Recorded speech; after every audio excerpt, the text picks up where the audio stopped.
One of the themes in your story about Help Scout is it seems like the founders and the exec team were so like bought into the value of content and brand, but a lot of CEOs, a lot of founders are not, they're not really sure what to do with marketing and content. It can be too ambiguous for them. I'm curious, like what advice you have for founders, CEOs who want to start investing in content. Like what should their mentality be? Well, I will say that just because they were bought in doesn't mean they were cooperative or easy on marketing tactics. I think the day I started, because they were remote, but they had a Boston office, and I lived in Boston at the time. And Nick turned around in his chair and was like, "What do you think about webinars?" And that turned into like a pretty intense argument about the value of webinars, where he badly wanted to debate that they were not, whether or not they were useful and had. So buy-in doesn't necessarily mean your life is any easier. First, let me empathize with them. It is really hard to stand up a department that you know nothing about. It makes you feel powerless.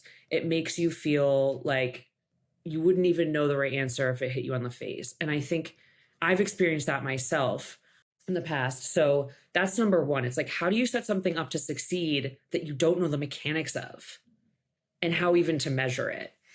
And so my advice, which is going to sound unfair, find a partner who emphasizes testing and iterating.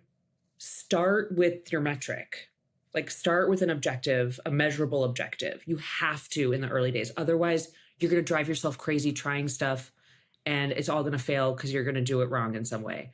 So it's like establish an objective, find a partner, set the experiments up with timelines.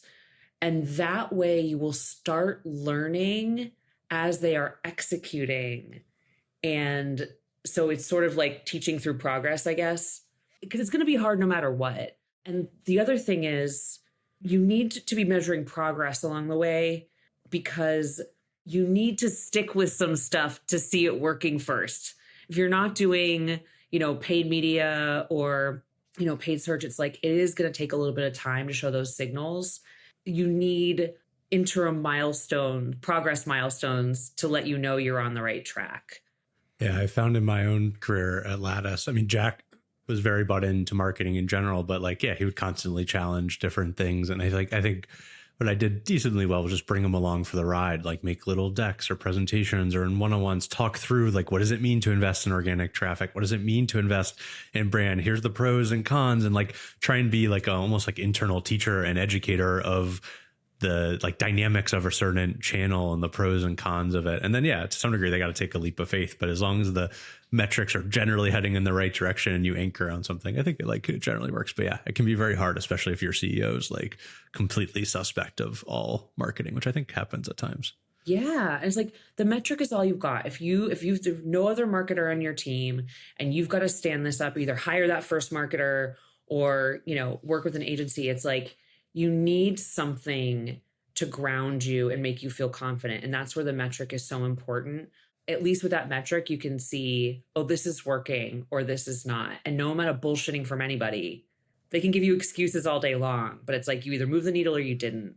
And I wouldn't necessarily take that binary mindset with marketing generally, but it's all you got when you're trying to stand it up for the first time. You don't have time. You're working against the clock.